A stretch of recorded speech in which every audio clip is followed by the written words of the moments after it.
Está estudando para o Enem 2021, nós estamos há 3 meses da prova, você não sabe por onde começar, não sabe o que fazer, fica ligado que a gente vai trazer 5 dicas de estudo, de planejamento para vocês nessa reta final para a prova de 2021. Bora! Se você está estudando para o Enem e esse tipo de conteúdo é interessante para você, assine o nosso canal, ative o sininho para você receber notificações toda vez que a gente disponibilizar algum tipo de conteúdo por aqui. Muito bem, nossa primeira dica, qual é essa nossa primeira dica? Primeira dela, monte um planejamento daqui até a prova. Nós estamos gravando esse nosso vídeo no mês de agosto, então entre agosto, que é o momento do nosso vídeo, até o mês de novembro, o que vocês têm que levantar? Vocês têm que levantar 2 informações. As informações são as seguintes: eu preciso saber quantos dias eu tenho até a prova, número de dias, vamos dizer que sejam 90 dias, e quantas horas por dia eu tenho disponíveis de estudo. Então vamos dizer que eu vou ter 4 horas por dia. Se eu fizer essa multiplicação, 90 vezes 4, eu vou chegar no valor de 360 horas disponíveis até a minha prova. Mas a gente não pode esquecer que essas horas disponíveis não são só para matemática, com certeza não.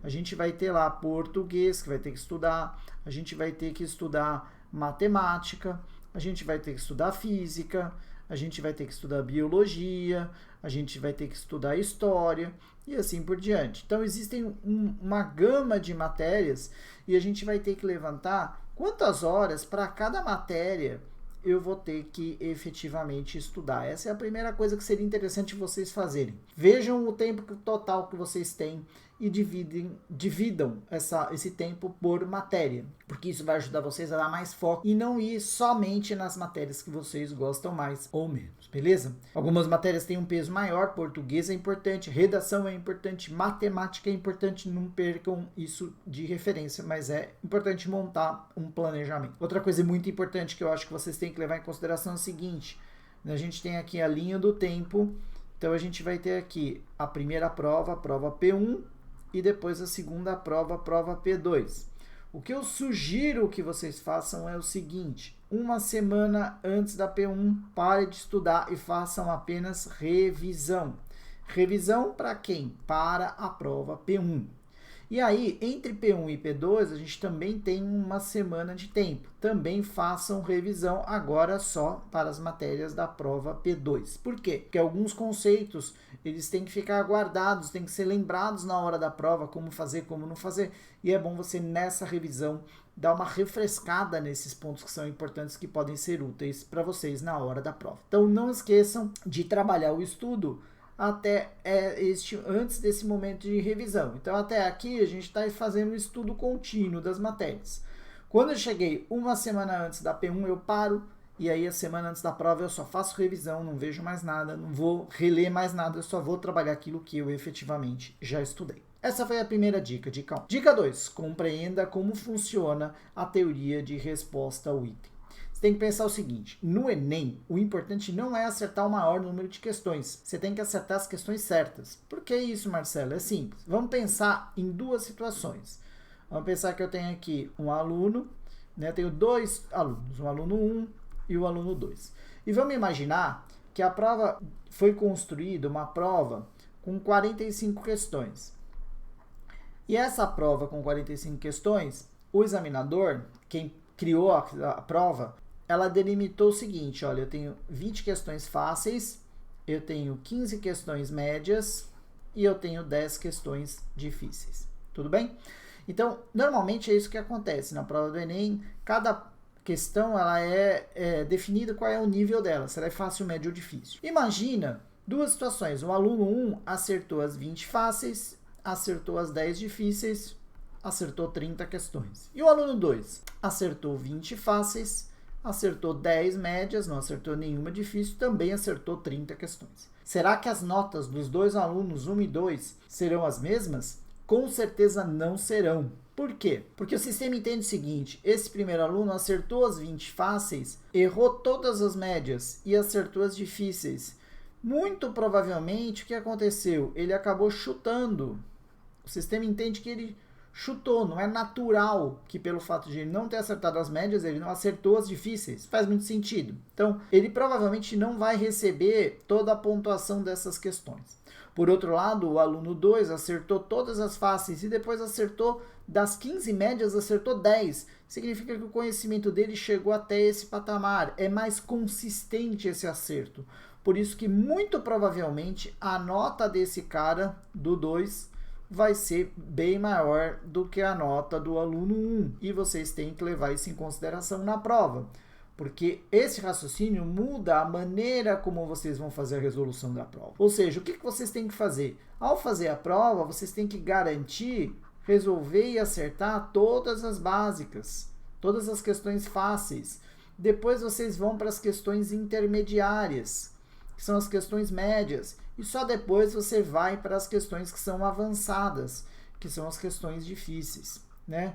Não adianta nada eu ficar na meia hora resolvendo uma questão difícil se eu não conseguir resolver questões médias. Então vocês têm que ter essa percepção. Trabalhem todas as fáceis, depois vocês vão mexer com as questões que são médias, e aí sim eu vou pensar nas questões que são efetivamente difíceis, porque isso vai gerar notas diferentes e é muito importante que vocês tenham essa consistência, que é o elemento fundamental para que vocês consigam chegar num bom resultado. Beleza? Vamos para o nosso item 3, né?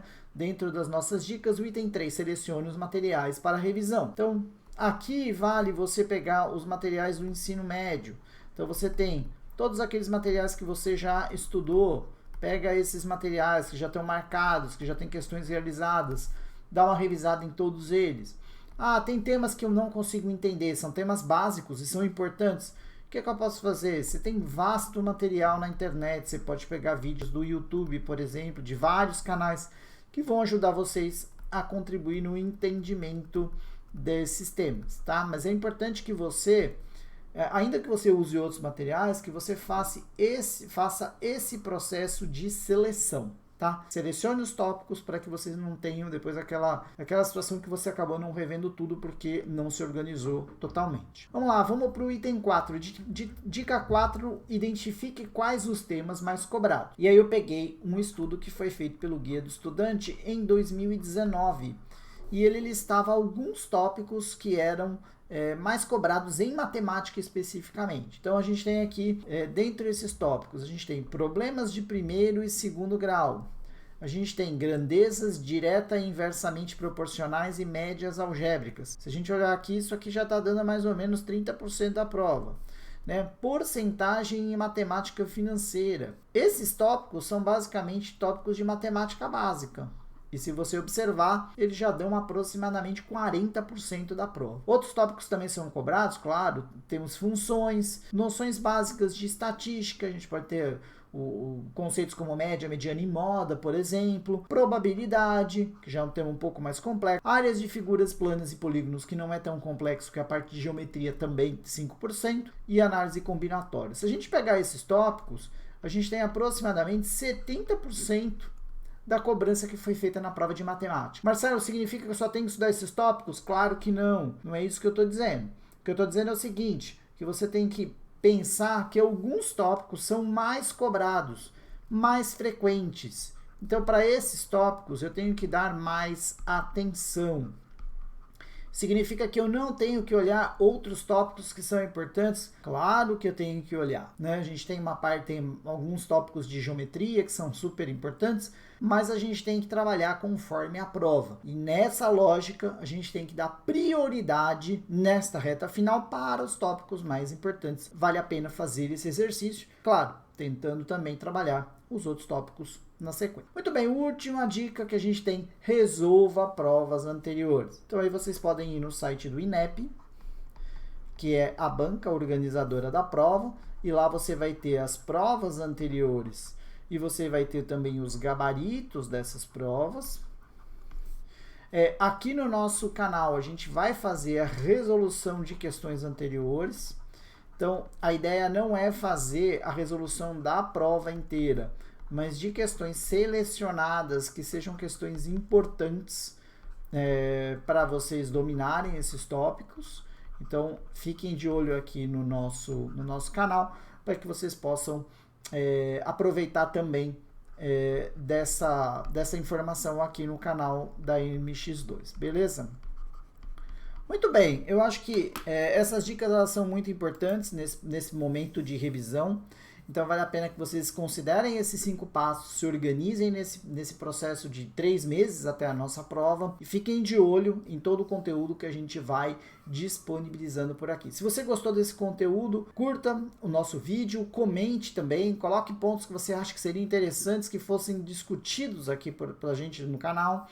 E a gente vai trabalhar com vários conteúdos e vai trazer vários vídeos ao longo desses próximos meses para ajudar vocês nesse processo de preparação reta final para o Enem 2021.